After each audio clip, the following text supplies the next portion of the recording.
Your life is a direct reflection of what you demand from it. If you accept mediocrity, that is exactly what you will get. Life does not bestow greatness upon those willing to settle for leftovers.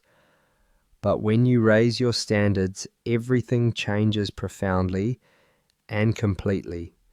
You begin to attract stronger relationships, bigger opportunities, and an unshakable confidence that no circumstance can sway.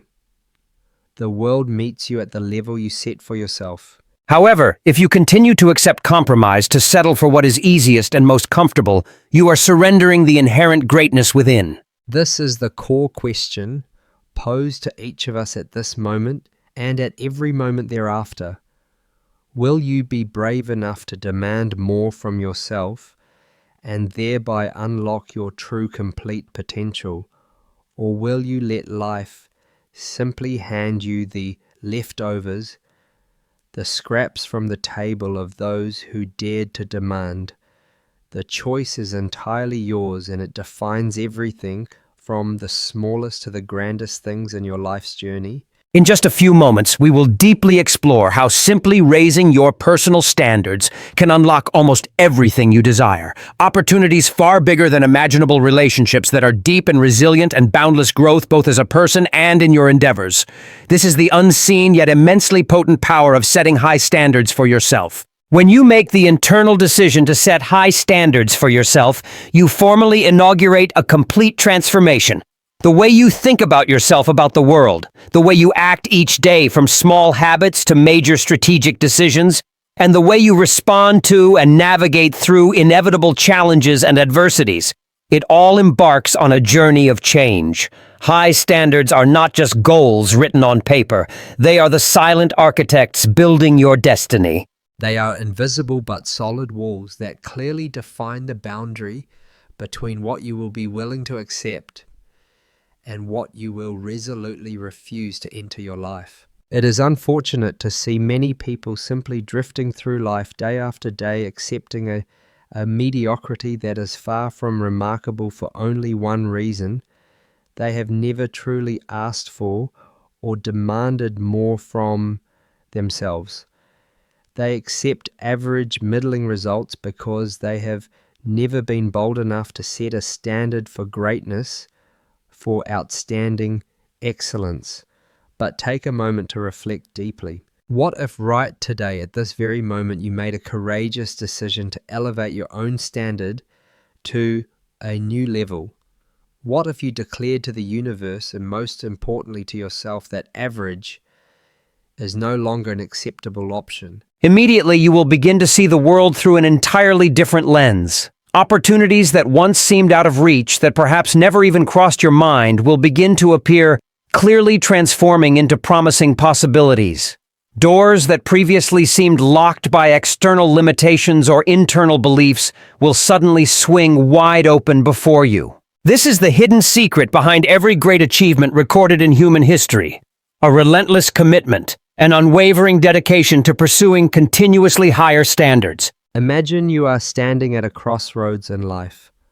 One path leads to comfort and ease, the familiar territory where you accept things as they are, requiring little effort or change. It is the path of stable stagnation, but also of self-imposed limitation, holding you back from breaking through. The second path leads to challenges, discomfort, and a journey of strong growth. A difficult expedition where you constantly demand more from yourself and resolutely refuse to settle for anything less than what you deserve or are capable of achieving. Which path will you choose? Which path will you take your first steps upon and diligently proceed down regardless of the difficulties? Look at the example of Cornelius Vanderbilt. He started his career from nothing, with no assets, no connections, only one thing: a clear vision of what he desired and was determined to achieve. His standard was extremely simple, but incredibly firm. He would be the best, the leader in his field, regardless of the cost, regardless of how many obstacles or how fierce the competition he had to face. Through extraordinary determination and a decisive refusal to accept mediocrity, he built a powerful empire in shipping and railroads, becoming one of the wealthiest and most powerful men of his time. Vanderbilt never accepted just enough. He demanded, even commanded, peak excellence from his capabilities, and the world, willingly or not, had no choice but to comply with that excellence. Now take a moment to ask yourself honestly, what standards have you set for your own life, for your career, for your relationships, for your mental and physical health? Are you truly demanding the best, the highest version of yourself, or are you simply accepting what comes easiest, what requires the least energy? If you feel even just a little that you are settling or accepting less than your true potential, then this is the most opportune time, the most urgent moment for you to make that internal decision. Raise your standards. When you make this shift in mindset, you will change the trajectory of your entire life. High standards are not just a goal. They are a powerful force. They compel you to constantly develop the new skills necessary to meet them. They push you to seek out better opportunities more aligned with your vision. And most importantly, they automatically help you connect and align with people who resonate with the same high-energy frequency, people who also expect more, who demand excellence both from themselves and from those around them. The only question left is not whether you should do this, but are you ready to set a new standard for your life, for your own journey? If the answer, even with a hint of hesitation, is yes, then your journey of change and great creation officially begins from this very second. And as we talk about demanding more and creating an extraordinary life, we must confront one of the most stubborn barriers, a mental prison so formidable because we often cannot even see its walls. It is the fortress of limiting beliefs that confine our true potential, keeping it locked in the dark.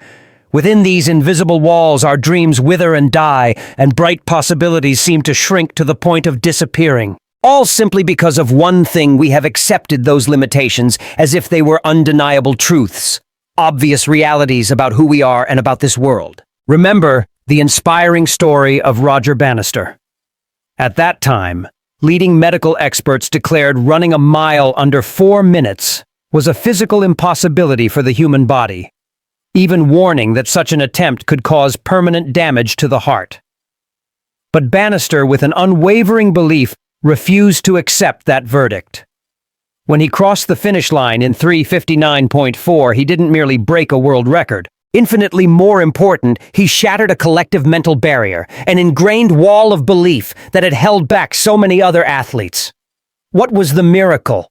Within just 46 days later, the Australian runner John Landy broke Bannister's record. And within the next 3 years, astonishingly, 16 other runners achieved what had previously been deemed utterly impossible. The common thread here was not a sudden physical change in the human species, but the tearing down of a belief limitation, opening the door to long dormant potential. This pattern repeats multiple times throughout human history, demonstrating the power of challenging limiting beliefs. The Wright brothers successfully achieved flight, while contemporary aviation experts insisted that heavier-than-air machines could never fly. Thomas Edison tested over 10,000 different materials before finding the right filament for the light bulb, while critics mocked and called his pursuit madness, foolishness, and a waste of resources. Catherine Switzer participated in the Boston Marathon at a time when women were considered physically weak and completely incapable of completing that distance. Each of these stories is proof that the real barrier does not lie in physical or inherent intellectual capability, but often resides in unseen walls of belief. Your limiting beliefs often echo in your mind with familiar voices, sometimes sounding like your own voice, or those of important figures from the past. I'm not talented enough for this. I'm too old to start something new. People from my background can never succeed in that field. It is critically important to recognize these thoughts are not objective truths about who you are. They are simply stories, narratives that you have absorbed, repeated, and internalized from past experiences. Perhaps negative messages from childhood, narrow societal expectations, or unprocessed failures from the past. Our brains operate by forming neural pathways through repetition. Every time you think, I cannot do this, you are reinforcing and making the neural pathways associated with that limiting belief stronger, harder to break. But modern neuroscience has shown that brain plasticity, neuroplasticity, works in both directions. You are completely capable and have the power to deliberately create new, healthier neural pathways through conscious effort and consistent repetition of empowering thoughts that support you instead of holding you back. Begin the journey of breaking free from limiting beliefs by simply identifying and naming them. Listen closely to your internal dialogue, especially when you face new challenges, potential risks. What reasons, what excuses consistently appear in your mind when you think about moving forward?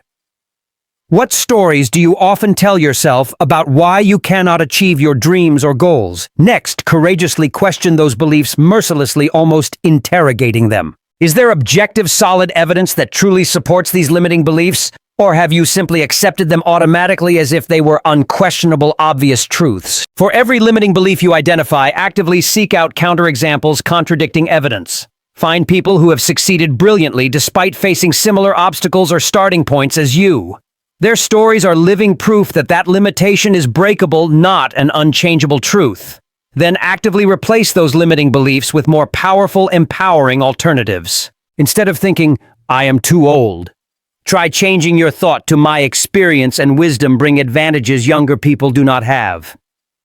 Instead of telling yourself, I always fail when I try this, shift to each attempt teaches me something incredibly valuable and brings me closer to ultimate success.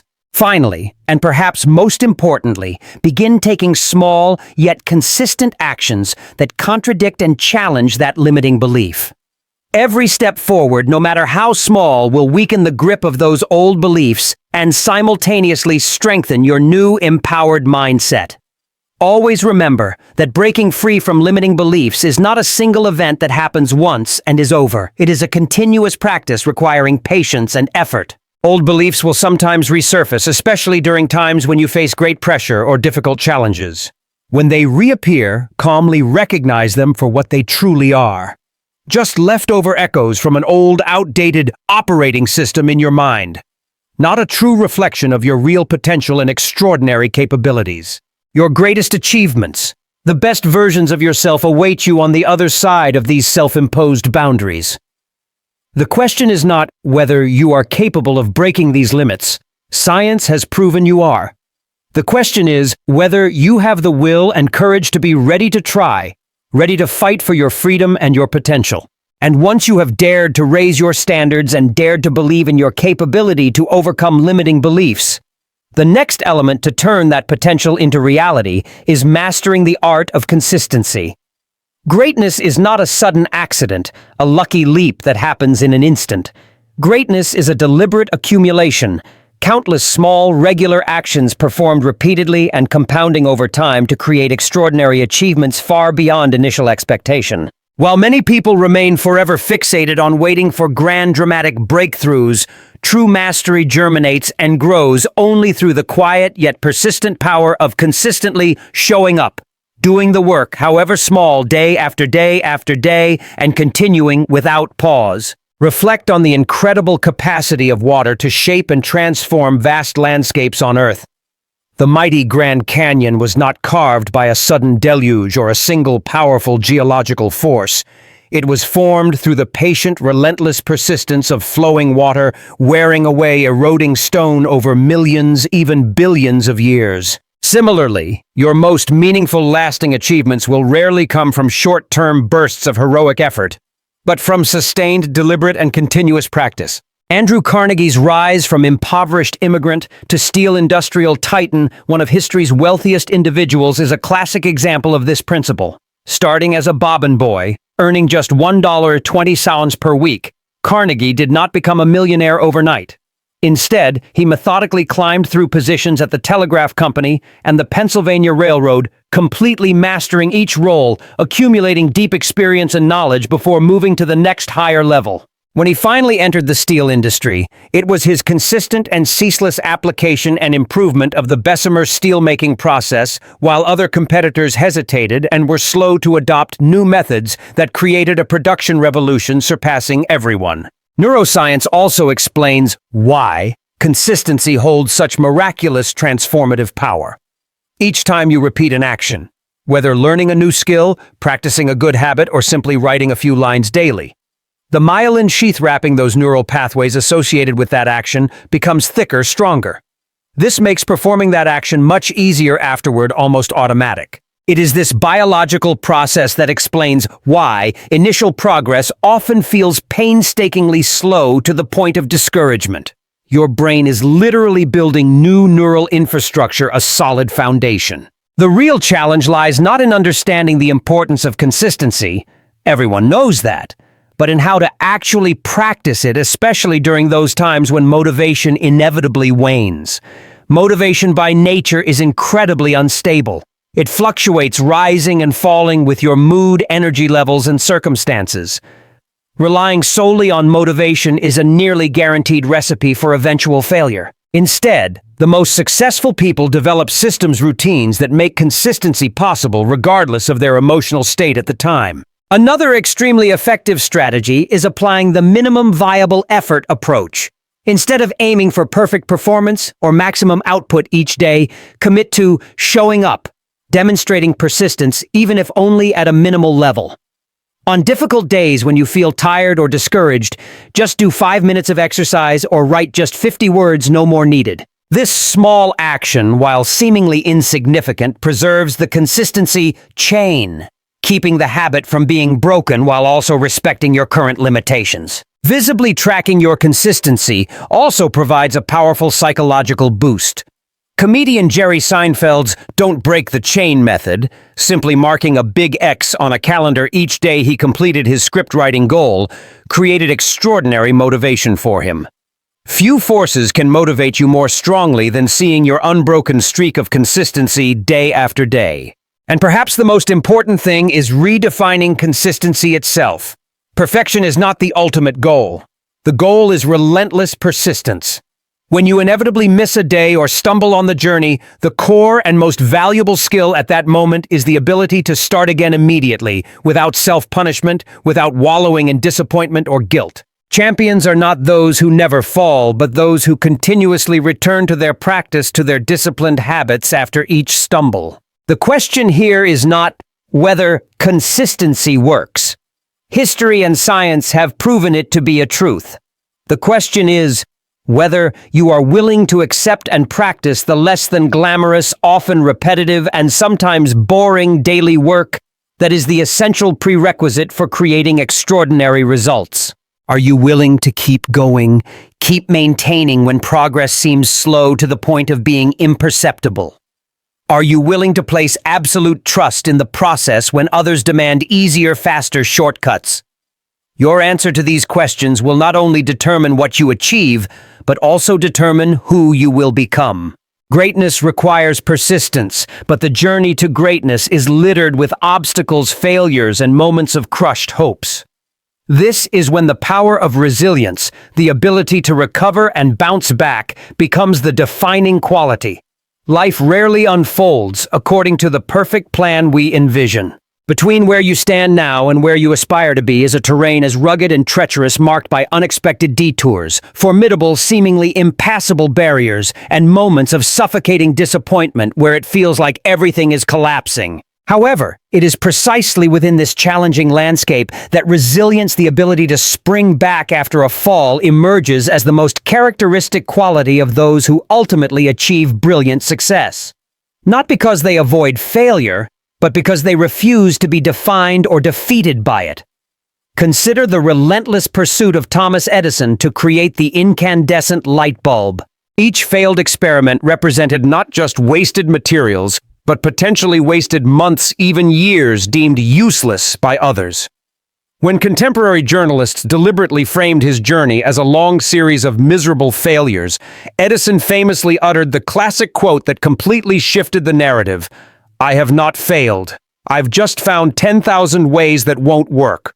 This profound shift in perspective transformed what others saw as continuous defeat into a methodical elimination process, a path that inevitably led him surely to the final breakthrough. Resilience is not merely passively enduring hardship. It is the special ability to extract, to distill meaning from suffering, from negative experiences, and to transform those failures into strategic advantages, into invaluable lessons for the next step forward. Viktor Frankl, who survived the unimaginable horrors of Nazi concentration camps, discovered that those who maintained an inner purpose for living a fire of meaning within, amidst the utter chaos of the external world, exhibited astonishingly high survival rates. His observation that, when we are no longer able to change a situation, we are challenged to change ourselves, beautifully encapsulates the transformative power of resilience. There are 3 key practices that distinguish exceptionally resilient people. First, they practice realistic optimism, acknowledging the difficult, sometimes harsh truths of reality, but simultaneously maintaining a firm belief in their own capacity to overcome those difficulties. Second, they cultivate cognitive flexibility, the remarkable ability to perceive and reframe setbacks as temporary and specific in a particular context rather than permanent and universal conclusions about themselves or the future. Third, they build strong support networks, trustworthy relationships that provide both emotional sustenance and honest, objective, and necessary feedback. Perhaps the most important thing to understand is that resilient people recognize that the struggle itself, the process of facing difficulty, inherently contains irreplaceable intrinsic value.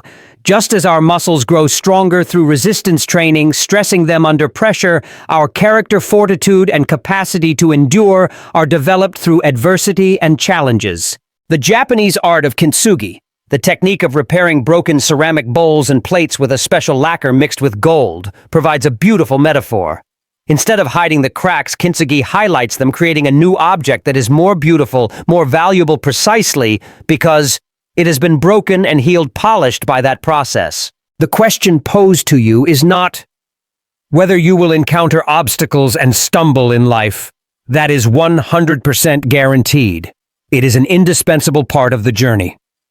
The real question is whether you will allow these inevitable challenges to diminish your potential, making you discouraged and disheartened, or whether you will allow them to help you grow stronger, more resilient. Will you retreat into bitterness when plans fall apart, or will you distill and extract precious wisdom from the wreckage? Will you abandon worthy goals after the first significant resistance, or will you adjust and adapt your approach while steadfastly maintaining your ultimate direction?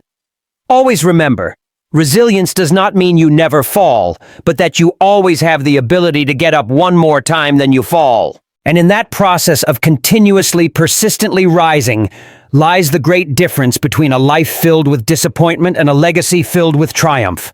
Resilience requires inner effort, and the core of that inner strength is self-belief. The most powerful force shaping your destiny is not your external circumstances, not the connections or relationships you have, and not even solely the innate capabilities you possess. It is your belief in what is possible. Self-belief acts as both a catalyst starting the process and a sustainer keeping the flame burning. It is the element that transforms raw potential into practical performance and abstract dreams into vivid reality. Without this fundamental conviction in your own capacity, even the most extraordinary talents can remain dormant, sleeping. But with it, individuals who seem very ordinary can regularly achieve extraordinary things, even surpassing all predictions. Mary Kay Ash is a remarkable example. At age 45, when many were contemplating retirement and enjoying a relaxed life, she decided to invest her entire life savings, a mere $5,000, to found a cosmetics company after facing gender discrimination throughout her prior career. Although her son, a lawyer, strongly advised her against venturing into that risky business field and facing a market almost entirely dominated by men, her rock-solid belief in herself drove her forward without hesitation. From just one small initial store, the Mary Kay empire grew into a multi-billion-dollar corporation operating in over 35 countries and creating opportunities for millions of other women to become independent entrepreneurs. When asked about her formula for success, Mary Kay Ash always emphasized belief. She famously said, "If you think you can, you can. And if you think you can't, you're right." The fascinating paradox of self-belief is that it must precede evidence of confirmation. You must believe in your capacity before you have actually proven it with results, and this requires a certain degree of courage. Many people wait for validation, external recognition, an award applause, a specific milestone, before allowing themselves to truly believe in their capability. They do not realize that this inverts the natural order of creating achievement. As Henry Ford, another great industrialist, concisely summarized, whether you think you can or think you can't, you're right. Your mindset is the starting point. Cultivating and building a strong self-belief begins with conscious management of the language you use both when speaking aloud and in your internal dialogue. Pay attention to how often you use limiting phrases like, "I can't," "That's impossible," or "I'm not good enough for this." Actively replace them with more powerful, positive, and constructive alternatives. Instead of, "I can't do this," say, "I am learning how to do it." Instead of, "That's impossible," say, "I will find a way to make that possible." Instead of, "I'm not good enough," say, "I am improving every day, getting better and better." Your subconscious mind does not differentiate between truth and what you constantly say or think. It absorbs all your verbal and mental declarations and treats them as direct instructions for creating your reality. Building an environment around you with belief reinforcers is equally important. These are people who see your potential even during moments when you momentarily lose sight of yourself due to temporary doubt. A single supportive voice from someone you trust can be a tremendous source of motivation to help you overcome the inevitable periods of self-doubt on the journey to any kind of greatness. Perhaps the most critical thing in strengthening belief is taking action aligned with that belief. Self-belief that is not accompanied by aligned behavior will forever remain mere wishful thinking, empty hopes. Every action you take, no matter how small, that aligns with your vision and goals will solidify that belief, creating tangible and credible evidence supporting your inner conviction. Action is the bridge connecting belief and reality. The question is not whether self-belief works. History and countless personal testimonies confirm it as an obvious truth. The real question is whether you are willing to exercise your power to believe. Will you accept artificial limitations imposed by your mind? Or will you be bold enough to believe in possibilities that lie beyond current evidence? Will you wait for perfect conditions to arrive, something that almost never happens? Or will you move forward with the audacity, the unwavering belief that we see in every great creator?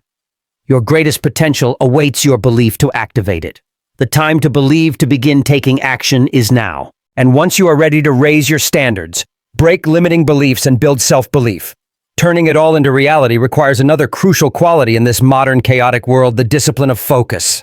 In a world seemingly engineered to constantly fragment our attention, your ability to focus intensely has become the most precious, most expensive resource you possess. While attention can easily be scattered by sensational news cycles, fleeting novelties, constant notifications from mobile devices, extraordinary achievement demands sustained continuous concentration on what matters most, on what provides core value.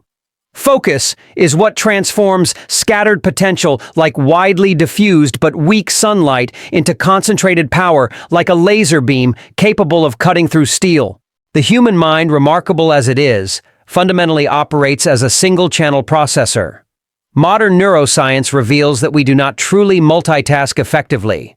We simply rapidly switch our attention between different tasks. Each such switch incurs a certain cognitive cost, a tax on energy and efficiency that we often do not explicitly notice. A University of California study found that after each interruption, workers require an average of 23 minutes to fully regain concentration on their original task. These productivity taxes compound over time, each day, each week, transforming work that could have yielded profound and meaningful results into fragmented, mediocre efforts. While J.P. Morgan's contemporaries scattered their energy and resources across countless different business ventures, Morgan maintained relentless focus on building a strong financial infrastructure for America. This single-minded, sharp focus enabled him to orchestrate massive industrial consolidations, restructure bankrupt railroads, and establish modern banking systems that completely changed contemporary commerce. During the financial panic of 1907, when Wall Street teetered on the brink of collapse, Morgan locked competing bankers in his library and refused to let them leave until they together formulated a unified and decisive solution. His legendary focus literally saved the American economy. Focus operates on three important and distinct but interconnected levels. First is strategic focus, determining which mountains you will climb, which long-term goals are worthy of your precious attention and investment of resources. Second is tactical focus, organizing your days, weeks, and months so that all activities contribute to pushing those strategic priorities forward. Third is operational focus, managing your attention moment by moment, protecting your cognitive resources from the thousands of distractions, pitfalls that lie in wait. Perhaps the most important thing to recognize is that true focus follows passion. When you are genuinely aligned, deeply resonating with meaningful work, maintaining concentration becomes much less effortful. This explains why someone who can be easily distracted in mundane tasks can become completely immersed, captivated by activities that spark their intense curiosity and passion. Be honest with yourself.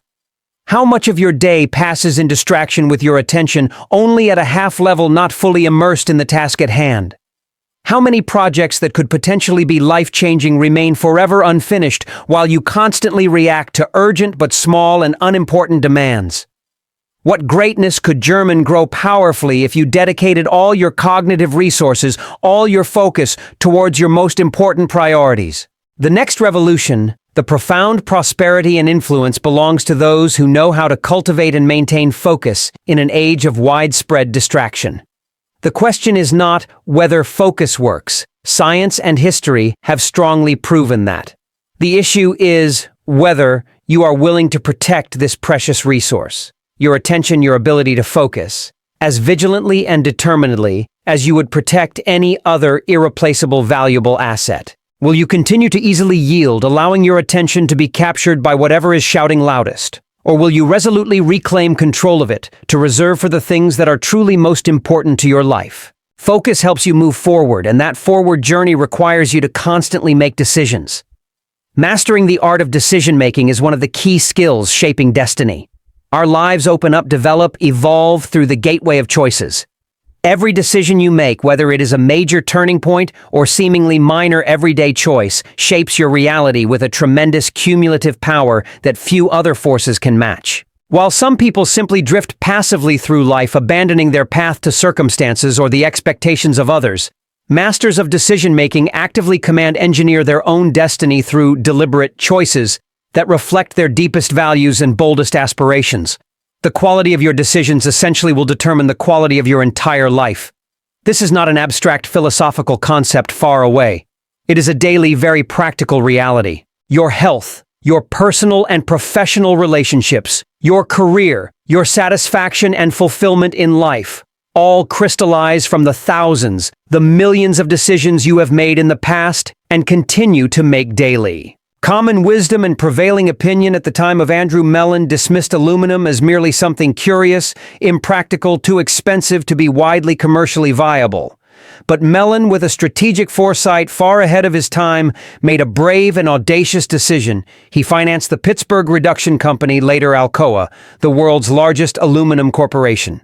While other competitors hesitated, almost paralyzed by uncertainty and doubt about the potential of this new material, Mellon's backing and decisiveness helped revolutionize manufacturing, transportation, and consumer goods through the unprecedented widespread adoption of aluminum. His decisiveness did not stop at the aluminum industry.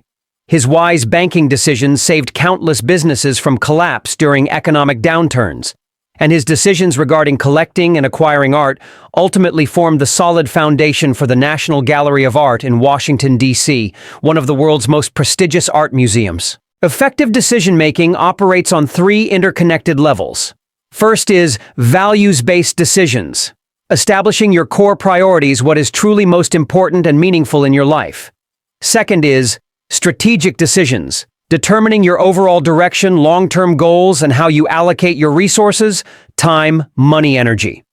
Third is tactical decisions, addressing daily implementation, turning big plans into concrete actions, solving immediate problems. Mastering the art of decision-making requires consistency and alignment among all three of these levels, ensuring that your choices moment by moment contribute to driving forward the highest and most important priorities in your life. Neuroscience indicates that decision fatigue is a dangerous enemy.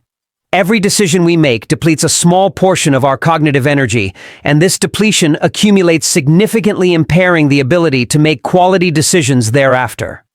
This explains why even the smartest, most insightful people sometimes make poor decisions when their minds are tired. Counterintuitively, creating decision frameworks and establishing habits, routines to automate certain types of decisions is not limiting your freedom.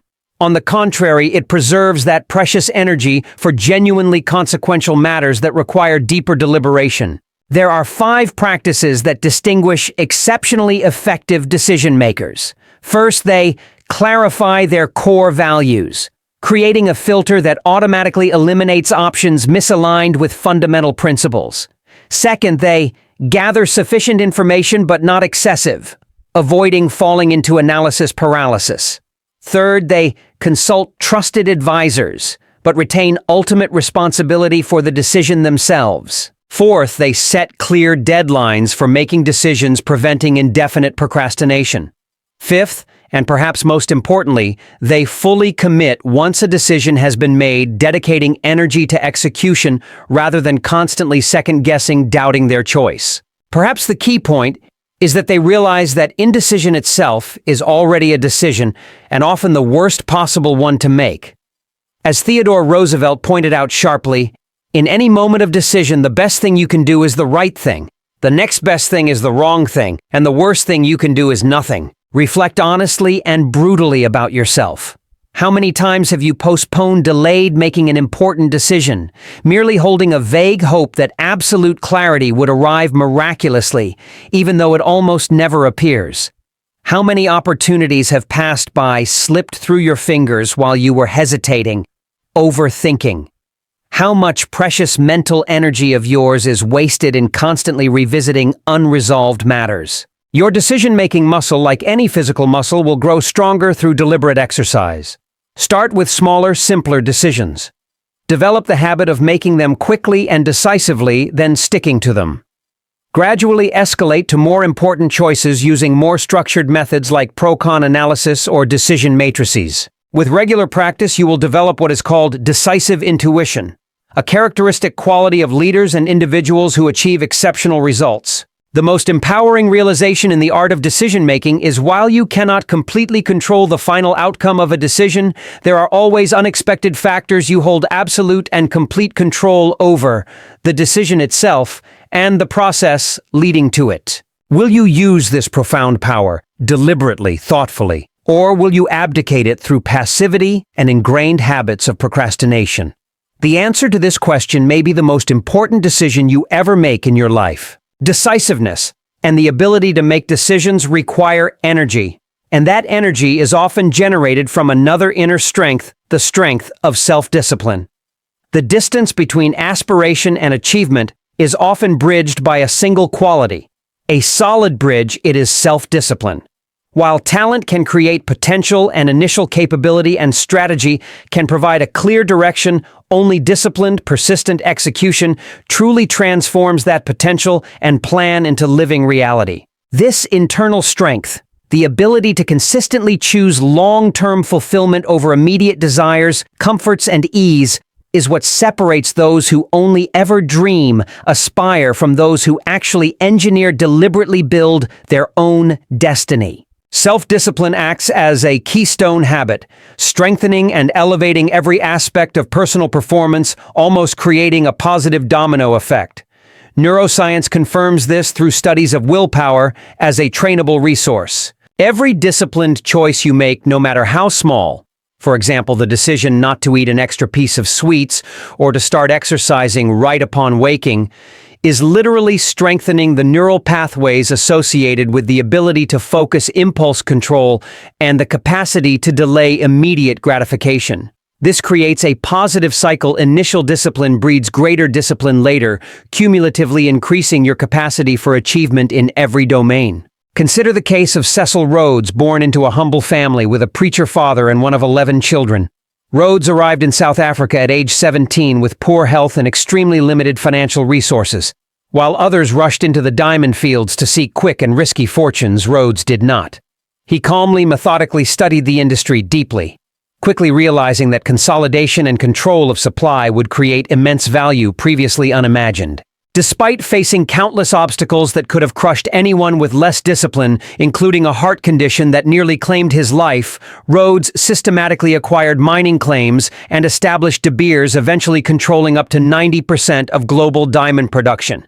His disciplined persistence extended beyond business. He pursued education at Oxford, despite being busy with massive commercial responsibilities, and established the Rhodes Scholarship, a program that is still developing future leaders more than a century later. This pattern, disciplined persistence, is the prominent common trait of people who achieve great success in every field.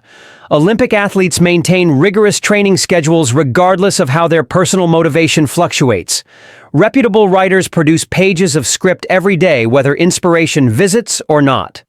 Startup entrepreneurs persistently face countless rejections before achieving their first breakthrough. Their common denominator is not extraordinary willpower beyond measure, but ordinary willpower applied with extraordinary consistency. Self-discipline manifests through three essential practices. First, clarifying a sufficiently large, compelling purpose, which makes practicing discipline deeply meaningful rather than just mechanical, soulless actions. Connecting small daily actions to your deeper core values creates a lasting intrinsic motivation, which will sustain your efforts even when initial willpower or motivation has faded. Second, designing your living and working environment so that disciplined choices become naturally easier. Removing temptations, e.g., junk food out of sight, social media apps off your phone, proves far more effective than repeatedly attempting to resist them relying solely on willpower. Third, developing recovery rituals, replenishing energy depleted after exercising willpower. Even top performers need strategic renewal through sufficient sleep, good nutrition, regular exercise, and planned disconnection from work. Perhaps the most important thing to realize is that discipline is not about flawless perfection. It is about persistent inconsistency. A disciplined person is not immune to failure or stumbling, but they have the ability to recover very quickly, maintaining momentum forward despite the inevitable obstacles on the path. Reflect honestly. Do you often abandon worthy goals after the first sign of difficulty? How often do momentary comforts, fleeting pleasures derail your most important commitments to long-term health, future financial stability, or a brilliant future career? What achievements remain forever within the realm of potential and never become reality? Because your discipline wavered at the time when determination needed to be strengthened and deepened. Developing self-discipline begins with small yet consistent daily victories. Waking up immediately to the alarm clock's first ring instead of hitting snooze. Completing tasks promised to yourself or others without needing reminders. Maintaining the smallest commitments to yourself with the same honesty and dedication you would show to others.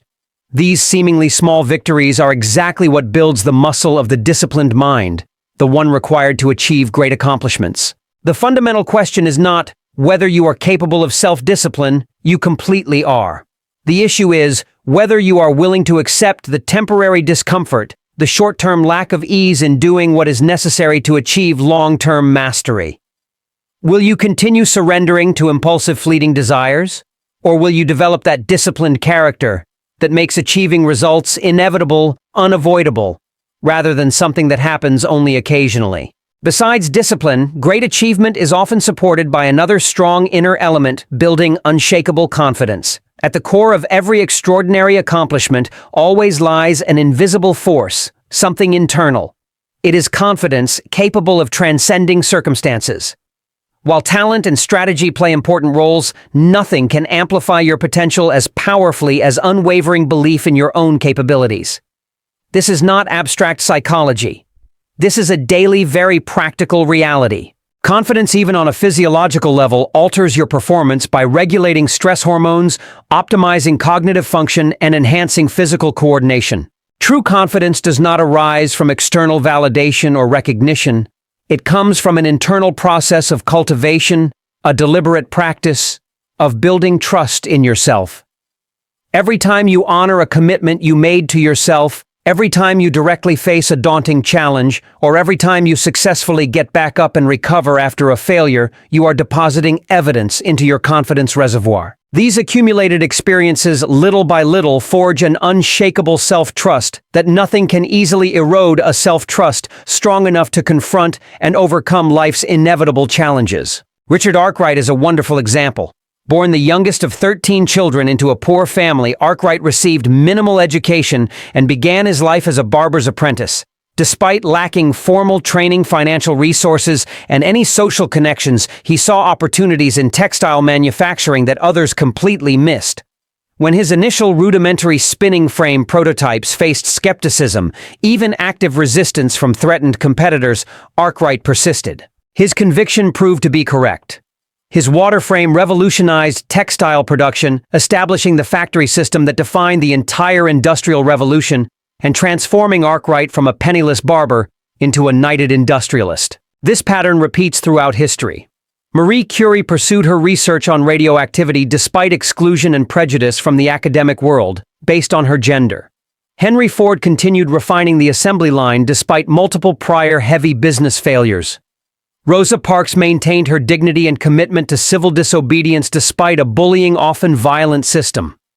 Their common thread was not that they never felt doubt or fear. It was that they refused to let that doubt or fear define them, refused to let it control their actions and decisions. Building unshakable confidence requires deliberate practice across 4 interconnected dimensions.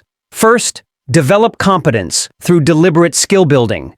Confidence without actual capability can become dangerous delusion. Second, maintain perspective through realistic optimism, acknowledging existing challenges but focusing on finding solutions instead of merely dwelling on problems. Third, practice courageous action despite discomfort or fear. Confidence follows behavior rather than existing prior to behavior. Act confident first, and the true feeling of confidence will follow. Fourth, cultivate resilient self-talk, replacing destructive self-criticism with a supportive yet honest form of self-coaching. Be honest with yourself. Do you often diminish your own capabilities through internal narratives that limit and undervalue yourself? Do you frequently abandon worthy pursuits just because of the first sign of difficulty or challenge? What could become possible if you face challenges with rock-solid belief in your capacity? The capacity either to succeed or to learn something incredibly valuable from the process. Developing confidence begins with identifying the saboteur hiding inside you. That small voice in your head specializing in underestimating your abilities and magnifying potential failures into catastrophic levels. When this voice surfaces, courageously challenge it with concrete evidence of past successes, no matter how small or humble. Remember that confidence accumulates gradually, through small, consistent victories, not from large, occasional triumphs. The fundamental question is not whether you occasionally feel self-doubt. Everyone does, but whether you will allow that temporary uncertainty to dictate your permanent limitations.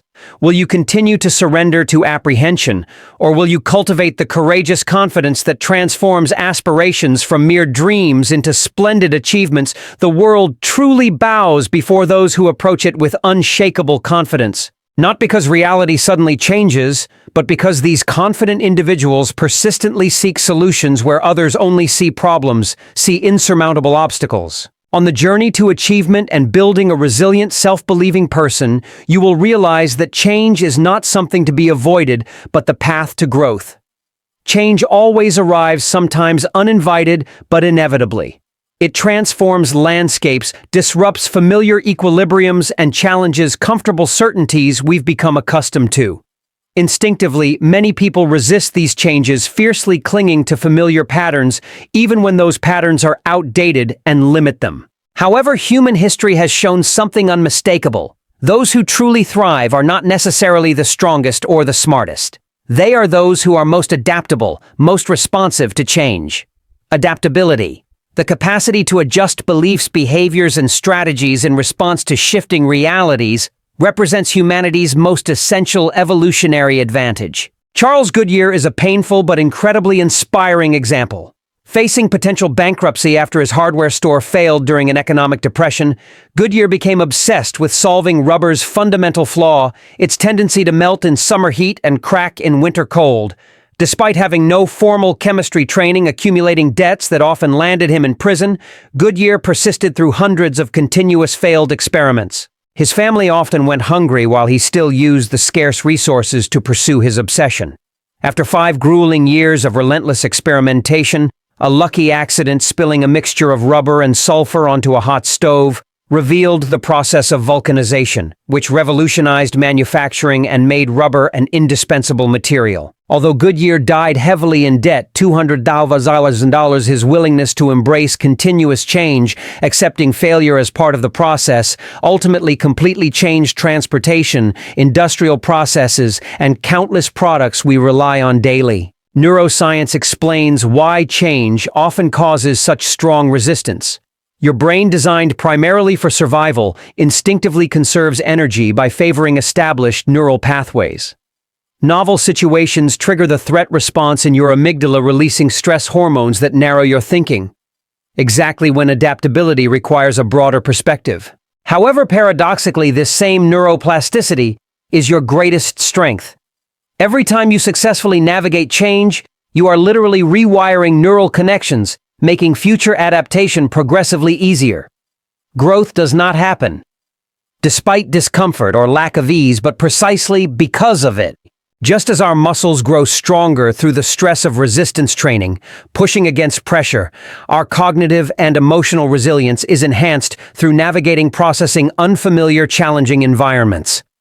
This explains why periods of greatest personal development often coincide with significant turning points, major transitions in life, whether you choose them or they are forced upon you. There are 3 practices that distinguish those who know how to leverage change for growth. First, cultivate mental flexibility through perspective taking. Regularly challenge your assumptions and view situations through multiple lenses, different viewpoints. Second, develop emotional agility, acknowledging and accepting difficult feelings without letting them control or dictate your behavior. Third practice, deliberate discomfort, intentionally seeking growth-oriented challenges rather than just waiting for change to arrive on its own. Reflect honestly. Do you often resist necessary changes simply because of the fear of the unknown, the uncertainty? Do you frequently interpret challenges as threats to be avoided instead of invitations to evolve to become better? What potential is still dormant within you simply because you prioritize comfortable familiarity over the path of transformation and growth? The fundamental question is not whether change will come. It always does. That is a universal law. But whether you are willing to harness its transformative power to fuel your own growth. Will you continue resisting the inevitable, or will you open your arms and embrace change as the very catalyst your development needs? Throughout the journey of pursuing achievement, you will recognize a deep truth. The great difference between those who merely dream and those who actually achieve lies not in talent or opportunity, but in a single factor: commitment to accountability. This invisible force, the willingness to fully accept responsibility for your actions and their outcomes, is what transforms fleeting intentions, vague aspirations, into tangible, visible results. Without accountability, goals remain forever in a state of in progress or not yet finished. With it, they become inevitable, unavoidable achievements. Accountability operates through 2 powerful mechanisms. First, it creates an internal psychological commitment that makes abandoning a goal harder and more uncomfortable than persisting in executing it. Second, it establishes continuous feedback loops that help illuminate blind spots that are difficult for you to see yourself and accelerate necessary course corrections. Combined, these 2 mechanisms create the most favorable conditions for sustained progress to become not just possible but highly probable. John D. Rockefeller is the epitome of accountability. His methodical rise to unprecedented wealth is a testament to this. Starting as a 16-year-old bookkeeper, Rockefeller demonstrated exceptional, arguably extreme accountability long before he accumulated vast resources. While others in the chaotic early oil industry operated haphazardly without discipline, Rockefeller implemented incredibly rigorous accounting systems tracking every cent spent and earned. His famous ledger books, meticulously kept throughout his life, recorded not just business transactions, but personal expenses with astonishing precision. This commitment to financial accountability illuminated inefficiencies completely unseen by competitors. This allowed Standard Oil to refine oil at a cost of just 2.5 cents per gallon, while competitors required 3 cents. This seemingly small difference, when applied on the scale of his empire, created a competitive advantage that was overwhelming. Rockefeller's accountability extended beyond finance to personal discipline. He woke up exactly at 6:20 a.m. daily and maintained extremely meticulous, organized habits. He approached self-accountability with almost religious devotion. When asked about his success formula, Rockefeller emphasized, "I believe it is a religious duty to get all the money you can fairly and honestly, to keep all you can." This comprehensive framework of accountability transformed him from humble beginnings into the first billionaire in history. There are 3 practices that distinguish individuals with a high level of accountability. First, they create concrete measurement systems. Vague aspirations are transformed into specific goals with clear metrics and deadlines. Second, they establish supportive structures, whether they are accountability partners, coaches, or public commitments that make retreat psychologically uncomfortable. Third, they implement regular review processes, systematically examining progress and adjusting approaches based on actual results, not just initial intentions. Perhaps more important, they realize that accountability primarily stems from internal motivation, not being imposed from the outside. While others see accountability as restrictive oversight, high achievers view it as the freedom to self-determine their own outcomes instead of surrendering to circumstances or impulsive urges. Reflect honestly. How many of your intentions have never come to fruition because they lack clear accountability, frameworks, lack structured commitments? How often do you privately commit to yourself to improve something only for those commitments to silently fade away without any consequences or motivating reminders? What could become possible if you surrounded each of your important goals with structures ensuring they will be completed? Developing accountability begins with simple practices: writing down your commitments, sharing them with someone whose opinion you respect and who you want to journey with, setting specific dates and times to review progress, and creating meaningful, however small, consequences for both success and failure in keeping that commitment. These basic structures create conditions where honoring commitments becomes easier than abandoning them. The fundamental question is not whether accountability works. The evidence is crystal clear, but whether you are willing to embrace the temporary discomfort of being responsible for your actions to access the permanent freedom of achieving your aspirations. Will you continue to set goals without accountability mechanisms, something that almost guarantees they will be abandoned? Or will you surround each worthy objective with structures that ensure their completion? Remember, accountability is not the enemy of freedom, but its prerequisite. It creates the structured path that leads you to your freest and most powerful version of yourself. In the journey of career and personal life, we cannot rely solely on technical competence or logical reasoning. The most refined intelligence lies not in a high IQ, but in the ability to understand the nuanced landscape of human emotion. That is cultivating emotional intelligence. While IQ can determine your capacity for learning and absorbing knowledge, emotional intelligence, your ability to recognize, understand, manage, and effectively express emotions, is the factor that determines your success in navigating relationships, working effectively in workplace environments, and facing life's inevitable challenges. Emotional intelligence operates through 4 interconnected dimensions that are deeply intertwined. Self-awareness forms the foundation. This is the ability to accurately identify your emotional states as they happen and understand how they influence your thoughts, behaviors, and even your physical body.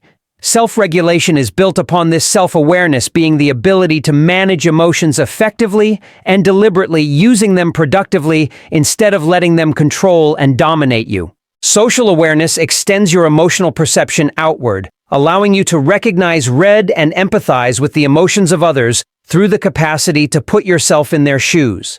And finally, relationship management integrates the 3 capabilities above, using insights about emotions to build meaningful relationships, resolve conflicts constructively, and communicate more effectively. Developing emotional intelligence begins with simple daily practices. taking a few moments to pause before reacting impulsively to an emotional trigger. Naming your emotions with precise language, "I am feeling disappointed," is different from "I am feeling angry." Seeking feedback from trustworthy individuals about your emotional blind spots that are hard for you to see yourself. And practicing perspective taking during disagreements or conflicts. Mindfulness meditation techniques practiced by many successful leaders are particularly effective in strengthening the neural connections between your prefrontal cortex, the region for decision-making and logic, and the amygdala, the center for fear and emotional reactions, thereby enhancing your emotional self-regulation capacity. Neuroscience confirms the tangible impact of emotional intelligence. Brain imaging studies demonstrate that individuals with high emotional intelligence process emotional information through neural pathways that integrate both the logical and emotional centers. This allows them to respond thoughtfully and deliberately, instead of simply having impulsive momentary reactions. This integration explains why emotional intelligence predicts job performance more accurately than IQ or technical expertise in multiple studies. Reflect honestly. Do your emotions often hijack your best intentions? How frequently do you misinterpret the motives and intentions of others due to a lack of understanding of emotional context? What opportunities remain unrealized because impulsive emotional reactions have overridden responses based on logic and careful consideration? The crucial question is not whether emotional intelligence matters. Research conclusively shows it is extremely important. The issue is whether you are willing to cultivate and develop this capability with the same dedication and effort that you would devote to learning technical skills. Will you continue to let unexamined, ununderstood emotions dictate the outcomes in your life? Or will you cultivate the emotional intelligence that transforms challenging interactions into opportunities for deeper connection and mutual growth? Remember, those who master emotions not only master themselves, but also master the invisible forces that shape human interaction in every domain of life. And when you have cultivated discipline, self-confidence, and emotional intelligence, one final fundamental element will determine your ability to face and win in all life's battles: developing mental toughness.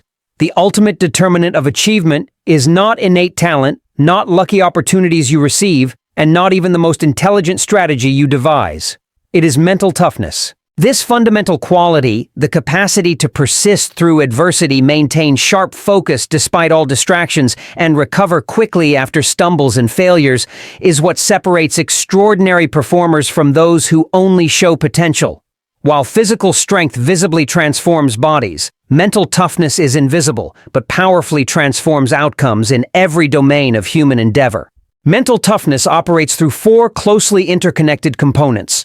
Control allows you to influence circumstances rather than being dominated by them, mastering your reactions to what happens. Commitment maintains unwavering focus on your goals despite stacking obstacles on the path.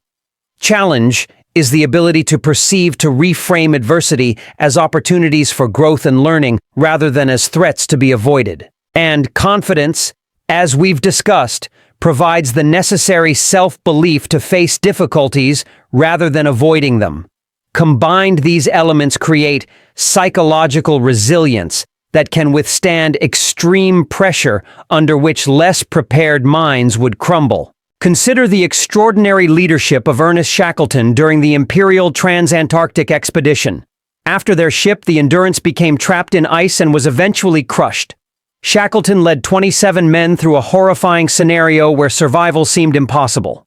For 497 grueling days, they endured temperatures dropping to 85 degrees Fahrenheit, 65 degrees Celsius, severe malnutrition, frostbite, and agonizing uncertainty. As hope dwindled, Shackleton demonstrated unwavering optimism. He famously told his men, "Difficulties are just things to overcome." When supplies became scarce, he personally sacrificed his own rations for others. When rescue required crossing 800 miles, about 1,290 kilometers of treacherous Antarctic waters, in a modified lifeboat, Shackleton personally led that arduous journey. His mental toughness manifested not just in personal endurance, but in his ability to maintain steel morale, a belief in survival for the entire expedition against nearly zero odds. Developing mental toughness begins with deliberate discomfort. Strategically exposing yourself to challenges that push beyond normal psychological limits. Olympic swimmers train in deliberately harsh conditions. Special forces candidates undergo severe sleep deprivation to build mental endurance. Although these extreme examples are not necessary for daily life, the fundamental principle remains: comfort is the enemy of growth. Every time you voluntarily accept facing difficulty, whether physical challenge, intellectual struggle, or emotional discomfort, you are expanding your capacity to handle future adversity. Neuroscience confirms that mental toughness can be systematically developed. Research shows that deliberate exposure to stress combined with recovery periods creates psychological adaptations similar to how muscles strengthen through pressure and repair. This explains why individuals who regularly face challenges develop better emotional regulation, optimize stress responses, and enhance performance under pressure. There are 3 practices that distinguish individuals with extraordinary mental toughness. First, they develop constructive self-talk, replacing pessimistic, catastrophic interpretations with more realistic assessments and solution-focused thinking. Second, they practice deliberate breathing and physiological control, during stressful situations regulating automatic bodily responses instead of letting them dominate. Third, they visualize success through adversity, mentally preparing and rehearsing effective responses to potential obstacles even before encountering them. Reflect honestly. Do you often abandon worthy goals after the first significant sign of resistance? Do you frequently seek comfort when you know growth requires stepping out of your comfort zone, facing discomfort? What could become possible if you developed the mental toughness to persevere at moments when others would quit? The fundamental question is not whether mental toughness works. History conclusively proves it does. But whether you are willing to systematically develop this capacity through deliberately exposing yourself to progressively increasing challenges. Will you continue avoiding necessary discomfort? Or will you cultivate the mental toughness that transforms inevitable obstacles from stopping points into stepping stones carrying you higher? Remember, mental toughness does not mean you never feel fear, pain, or doubt. It is about moving forward despite them. To complete the picture of greatness and lasting achievement, we cannot ignore a core principle: the art of delayed gratification. The fundamental dividing line between extraordinary achievement and perpetual mediocrity often comes down to a seemingly simple but incredibly difficult choice: the willingness to sacrifice immediate pleasure, comfort, and satisfaction for significantly superior future rewards. While our neurological wiring, a survival mechanism inherited from evolutionary history, naturally gravitates towards instant gratification, mastering delayed gratification perhaps represents the strongest predictor of long-term success in every domain of human endeavor. Benjamin Franklin's contemporaries pursued immediate pleasures, living lives of indulgence and spending freely. Franklin acted differently. He systematically developed himself through extremely rigorous, disciplined daily routines.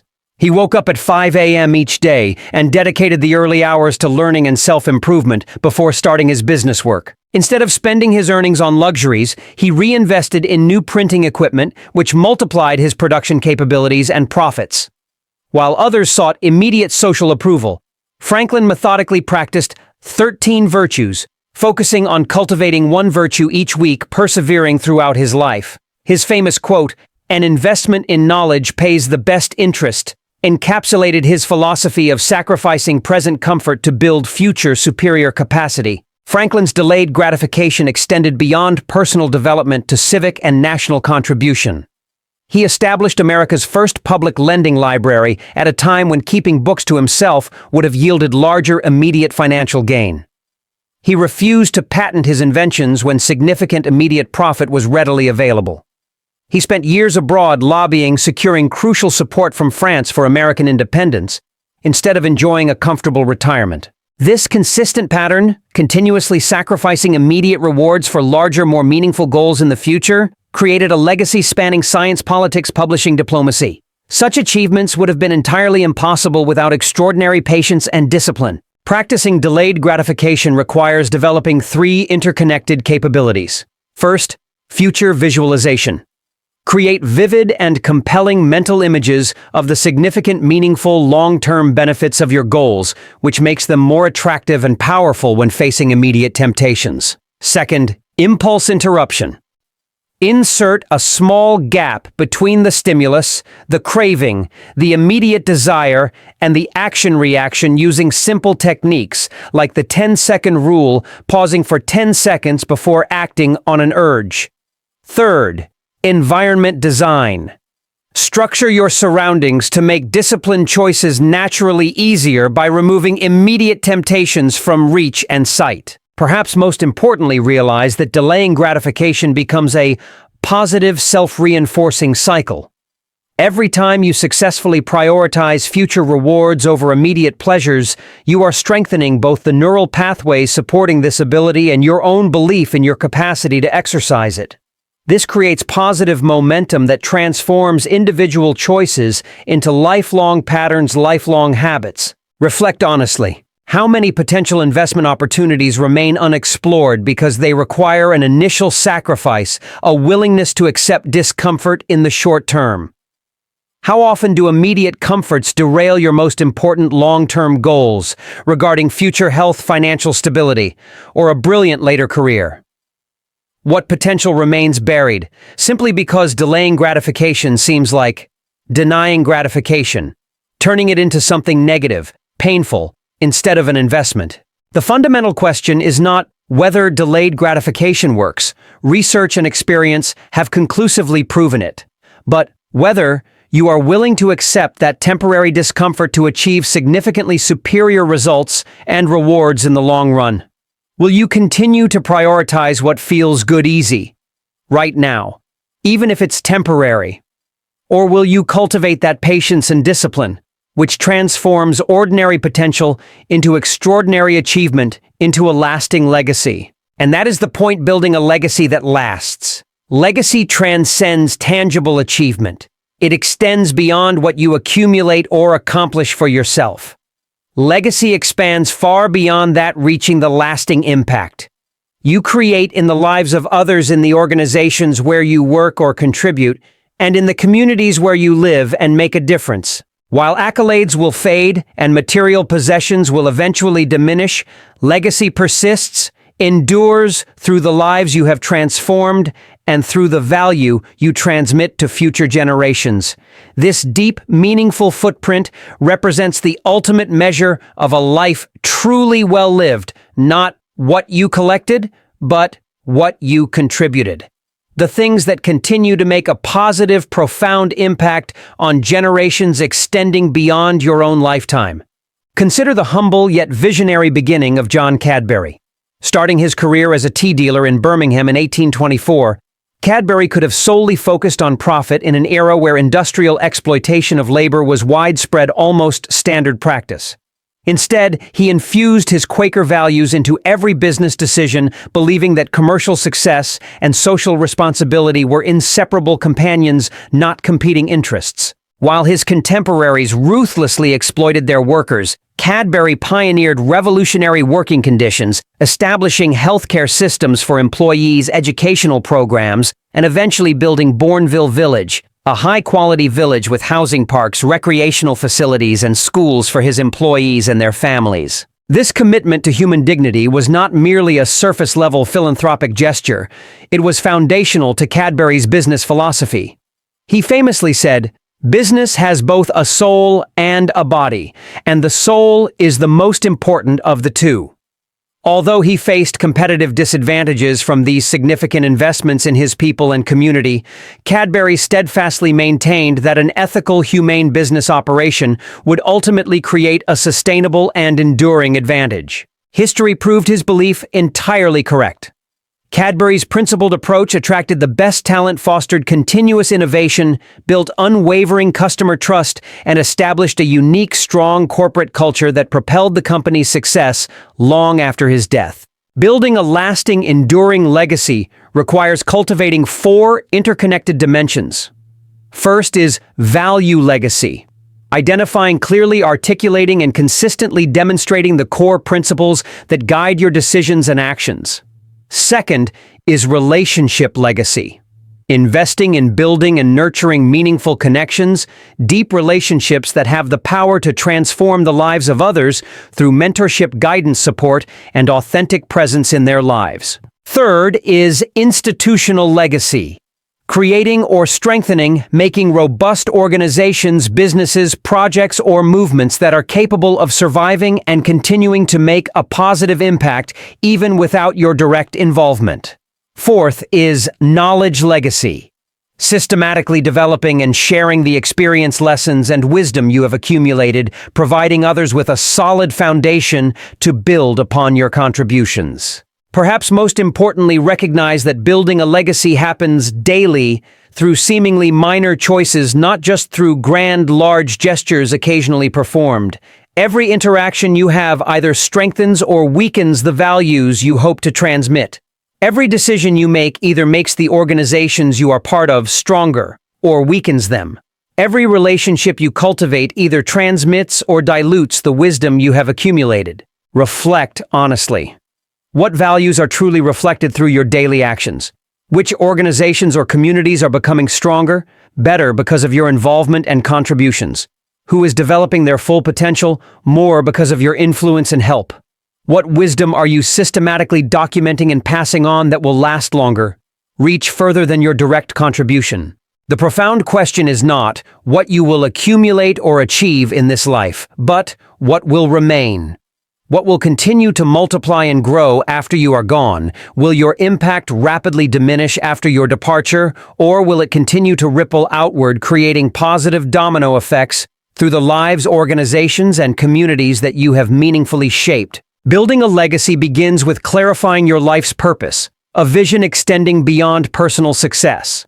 Identifying unique contributions that align with your values, strengths, and opportunities.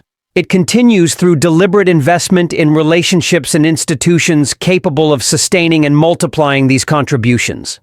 It culminates when you create an impact that is self-sustaining, continuing to grow even without your direct intervention. Will you focus solely on achievements measured within the span of your lifetime, or will you cultivate the patience, vision, and generosity needed to build something truly enduring? All the things mentioned, high standards, breaking limiting beliefs, persistence, resilience, self-confidence, adapting to change, accountability, emotional intelligence, mental toughness, delaying gratification, and building legacy, all require a high degree of mastery over how you use your most precious resource, time. Mastering the art of time management. Time stands as life's ultimate equalizer, providing exactly 24 hours daily to every human being regardless of wealth status or personal ambition. Yet some individuals extract extraordinary value from this fixed allocation, while others squander it on activities yielding minimal return. The difference lies not in having more time, but in deploying it with strategic precision, transforming this finite resource into a competitive advantage through deliberate management. Time management operates both as a science and an art. The science involves systematic methods for organization planning, prioritization, and elimination of unnecessary consuming activities. The art lies in the ability to recognize which moments are worth expanding, dedicating more time to, and which moments need to be compressed, dealt with quickly. Understanding that value comes not merely from efficiency in getting things done, but from effectiveness in directing those hours towards meaningful contributions. The extraordinary productivity of Thomas Jefferson across domains that normally require exclusive focus on one thing. While serving as the third President of the United States Ambassador to France and Secretary of State, Jefferson simultaneously pursued architecture, invented numerous devices, mastered multiple languages, maintained a voluminous correspondence, and authored works that shaped the foundations of American democracy. This was not merely talent. This was deliberate time management. Jefferson's system included waking up at dawn, carefully dividing his day into specific time blocks, and maintaining meticulous records of his time allocation.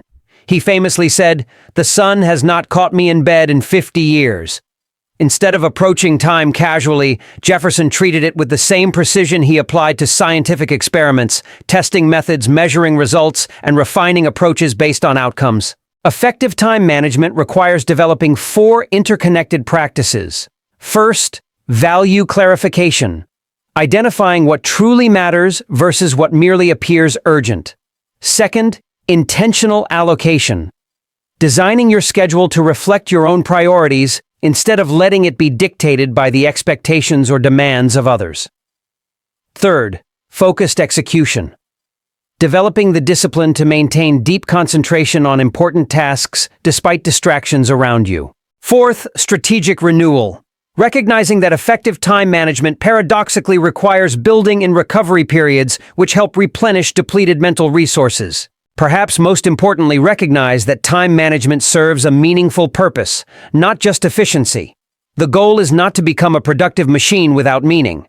The goal is to create space to make time for what matters most: deep relationships, meaningful work, personal growth, and contributions that extend beyond your lifetime. Reflect honestly. Does your schedule often reflect the priorities of others more than your own? Do low-value trivial activities often consume hours, while high-impact valuable opportunities are neglected, unexplored? What potential contributions remain unrealized because time just flows through your life unmanaged? The fundamental question is not whether time passes. It always passes incessantly.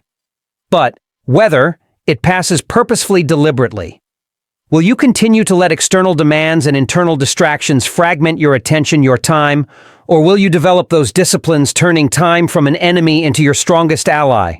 Remember, mastering time management does not limit freedom, it creates it. It establishes the solid, structured foundation upon which meaningful achievements become not just possible but inevitable, unavoidable. Managing time, making decisions, and even focusing intensely are tools to transform thoughts into actions.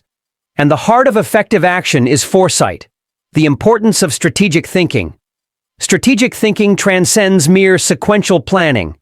It represents the extraordinary capacity to envision possibilities beyond immediate circumstances while simultaneously orchestrating resources and actions to achieve deliberate outcomes. While tactical thinkers focus on efficiently executing immediate tasks, strategic thinkers perceive complex interconnections, anticipate potential consequences of today's actions, and position themselves advantageously to seize opportunities that are not yet even clear to others. This essential difference explains why individuals with the same level of talent achieve significantly different results.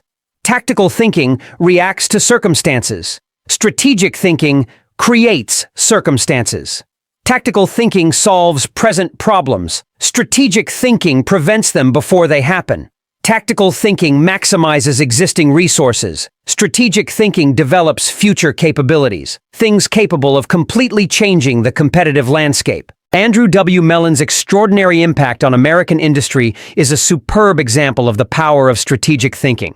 Starting as the son of a judge in Pittsburgh, Mellon completely changed banking practices by financing businesses that others overlooked, particularly those companies at the tipping point of emerging industries. While traditional bankers followed established patterns, Mellon methodically studied industrial evolution, identifying aluminum, steel, oil, and shipbuilding as sectors poised for exponential growth. His decision to finance Alcoa was not merely another investment, but a strategic bet on aluminum's potential to revolutionize multiple industries simultaneously. Mellon's strategic brilliance extended beyond individual investments to building synergistic portfolios, creating complementary assets that strengthened the position of each component.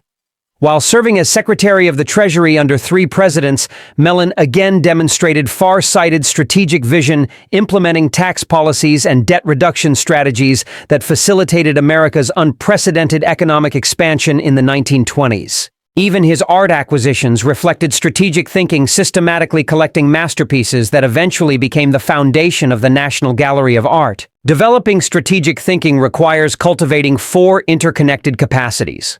First is systems perspective, recognizing how different components interact with each other instead of viewing elements in isolation. Second, pattern recognition, identifying recurring dynamics and trends to uncover the underlying rules and principles at play. Third, scenario planning, mentally simulating various potential futures to prepare for multiple contingencies. Fourth, disciplined patience, and maintaining a long-term orientation despite pressure for immediate results. Perhaps most important, recognize that strategic thinking simultaneously embraces paradoxes that tactical thinking attempts to resolve prematurely.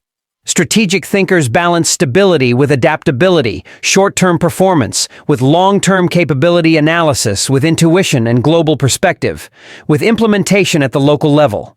Understanding that either-or thinking creates vulnerability, while both and thinking creates resilience and sustainability. Reflect honestly. Do urgent matters demanding immediate attention often overshadow more important, long-term, impactful matters in your focus? Do immediate, seemingly attractive opportunities frequently divert you from far more significant long-term advantages? What possibilities remain unexplored simply because you are too focused on executing today's plan instead of designing tomorrow's a longer-term future? The fundamental question is not whether strategic thinking matters. History has proven it is crucial, but whether you are willing to cultivate this capacity by dedicating time for deep reflection, studying complex systems, examining patterns, and cultivating the patience necessary to position yourself advantageously for opportunities that are not yet even clear to others. Remember, strategic thinking is not merely about having foresight, but about creating the present conditions, deliberate steps taken today that make your desired future become not just possible, but highly probable, almost certain.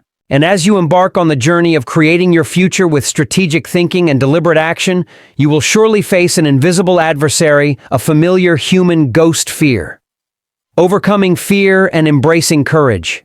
Fear exists as humanity's most ancient emotional response, a survival mechanism that once protected our ancestors from genuine dangers, but today often prevents modern humans from pursuing meaningful growth and a fulfilling life. While fear once helped us escape predators in nature today, it frequently robs us of valuable opportunities, deep relationships, and the achievements that would define a life lived fully and completely. The neuroscience of fear reveals its deceptive nature. When facing uncertain situations, your amygdala triggers a cascade of stress hormones, preparing your body for a fight-or-flight response, even before your prefrontal cortex has time to rationally assess the actual level of risk. This evolutionary wiring creates a persistent illusion, making the consequences we imagine feel much more terrifying and threatening than they actually are. Understanding this biological reality changes how we interpret the presence of fear. It is no longer evidence that there is real danger lurking, but often merely a sign that you are expanding your boundaries, stepping out of your familiar comfort zone, and moving towards growth. Elizabeth Blackwell's extraordinary journey to become America's first female physician is a testament to facing fear and injustice with courage. When she applied to medical schools in 1847, she was rejected by 29 institutions before Geneva Medical College finally accepted her application. And that was only because the male students there thought her application was a practical joke, a prank. Throughout her training, she endured systematic exclusion from clinical demonstrations, patient interactions, and professional respect. Contemporary physicians publicly declared that women were physically and intellectually weak, incapable of practicing medicine, while voices from society warned that her pursuit was not just difficult, but morally wrong. Blackwell's response is a model of authentic courage, acknowledging the fear that exists but refusing to surrender to it. She later wrote of experiencing a certain awe and fear throughout her journey, but continued to move forward even while trembling. After graduating first in her class in 1849, she established the New York Infirmary for Women and Children, founded the first medical school for women, and revolutionized medical education internationally, all while experiencing the same kind of fear that could have paralyzed any less courageous individual. Developing courage requires three interconnected practices. First, perspective expansion. Recognizing that the whispers of fear often exaggerate consequences to catastrophic levels, while significantly downplaying your capacity to handle them. Second, gradual exposure. Systematically facing smaller fears to build your courage muscle for bigger challenges later on. Third, purpose connection. Anchoring your courageous actions to deep values and meaningful contributions that you believe are far more important than momentary comfort. Perhaps most importantly, understand that courage is not the absence of fear.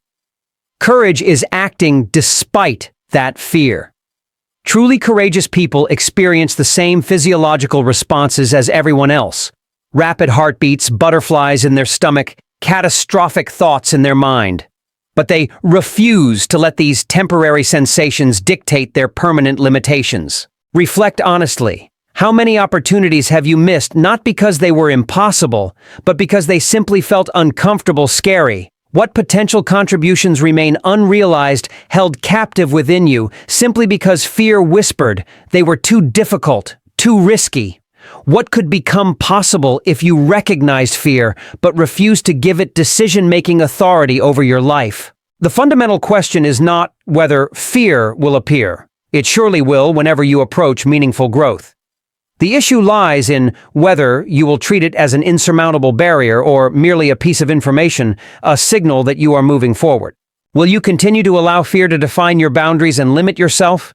Or will you cultivate the courage, which transforms fear from a prison guard holding you captive into simply an uncomfortable companion on your journey towards a broader, more fulfilling life? Remember, courage is not the absence of fear, it is the triumph over it.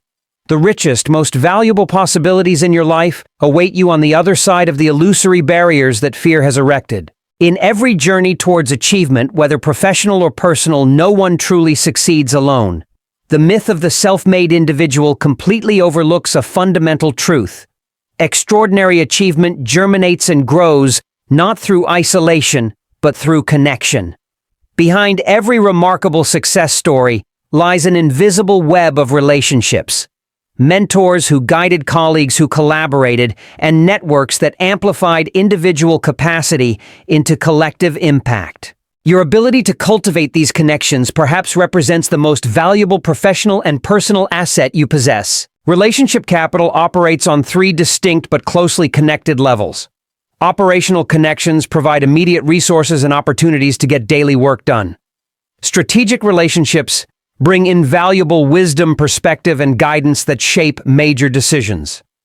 Transformational connections are those relationships that challenge assumptions and expand possibilities beyond your current paradigms. The most successful individuals cultivate all three types deliberately while understanding the unique contribution of each. Henry Clay Frick is an example of building relationship capital for achievement. His extraordinary rise from humble beginnings to an industrial titan shows the power of relationships.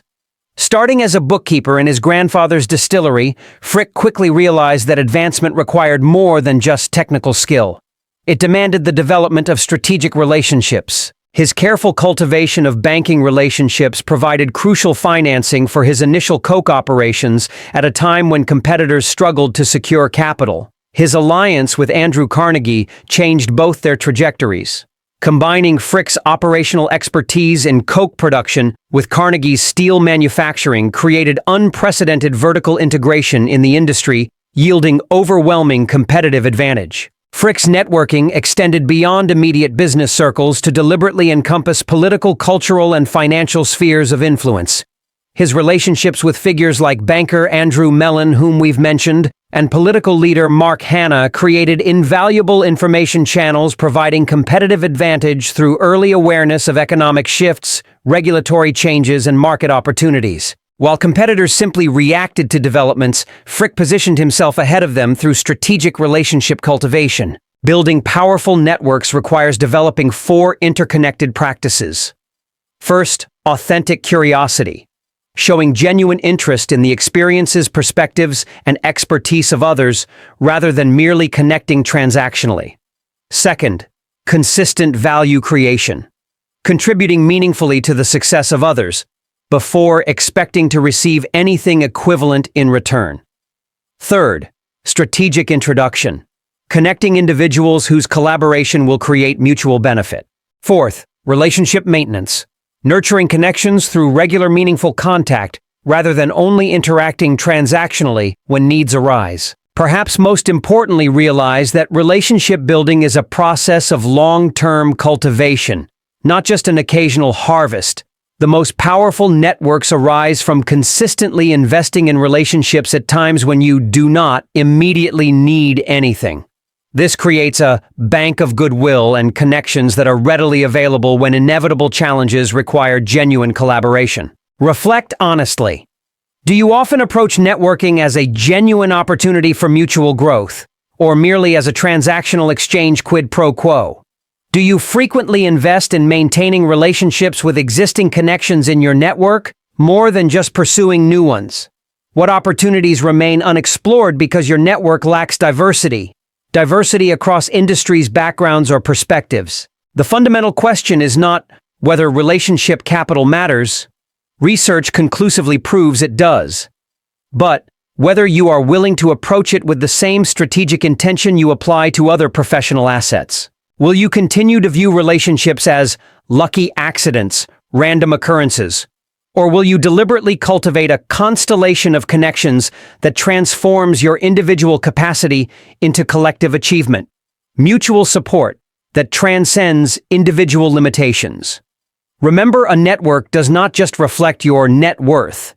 It determines what becomes possible through combined capability, shared information, and mutual support that goes beyond individual limits. Finally, in a world changing at breakneck speed, there is one single principle that ensures continuous relevance and avoids inevitable obsolescence: the principle of lifelong learning.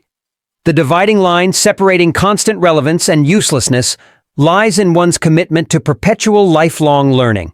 Although formal education in school may end at a certain point, the true process of learning never stops.